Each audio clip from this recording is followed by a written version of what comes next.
नमस्कार विद्यार्थी मित्रांनो, आगामी पोलीस भरतीसाठी जी लेखी परीक्षा आहे त्या लेखी परीक्षेसाठी अंकगणित आणि बुद्धिमत्ता यामध्ये विद्यार्थ्यांना अनेक अडचणी असतात। त्यासाठी त्यांना काही शॉर्ट ट्रिक्स, बेसिक आणि कन्सेप्ट या संपूर्ण भागावरती आधारित आपण एक पुस्तक तयार केलेलं आहे।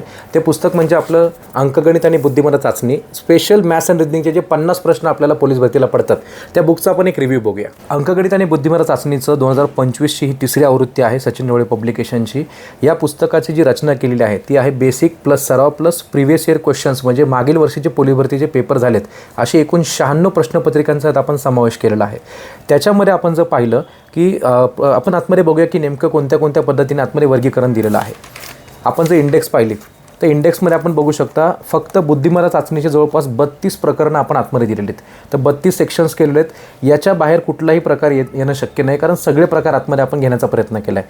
त्यानंतर अंकगणिताचे आपण पाहिले तर जवळपास 21 प्रकरणं आपण घेतलेली आहेत। यामध्ये सुद्धा ऑलमोस्ट जेवढे प्रकार मॅथ्समध्ये पडू शकतात ते सगळी प्रकरणं आणि सगळे प्रकार आतमध्ये टाकण्याचा प्रयत्न केला आहे। आणि जर आपण आतमध्ये पुस्तकाची रचना बघितली, समजा नातेसंबंध हा आपला बुद्धिमत्ता आणि रिजनिंगचा जो टॉपिक आहे त्याच्यामध्ये त्याचं पहिलं बेसिक तुम्हाला दिलेलं आहे। बेसिक दिल्यानंतर त्या बेसिकच्या वरती पहिला जो प्रकार आहे त्याचे काही तुम्हाला क्वेश्चन्स दिलेत प्रॅक्टिस करण्यासाठी। त्या प्रश्नांचं पहिलं प्रश्न देऊन नंतर त्यांचं स्पष्टीकरण दिलेलं आहे।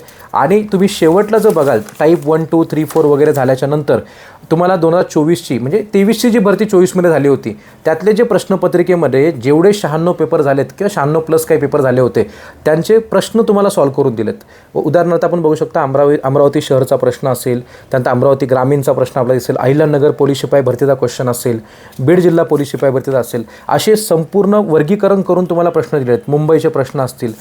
नुसतं आपण नातेसंबंध एका टॉपिकचा जर आपण विचार केला तर एकूण 94 प्रश्न विचारले गेले होते। हे 94 प्रश्न आपण सॉल्व्ह करून दिलेत। असंच सेम आता दुसरा टॉपिक आपण जर पाहिला कालमापन, शेवटला जर पाहिलं तर पुन्हा तसंच 23मध्ये जी भरती झाली होती त्याचे 24मध्ये जी काही एक्झाम घेतली गेली त्याचे सगळे प्रश्न सॉल्व्ह करून दिले आहेत। कॅलेंडरवर सर्वात जास्त प्रश्न आपण पाहू शकता, जवळपास 115 प्रश्न आहेत। अंकगणित आता हा जो पार्ट आपण बघितला एवढा मोठा पार्ट हा सगळा रिजनिंगचा आहे।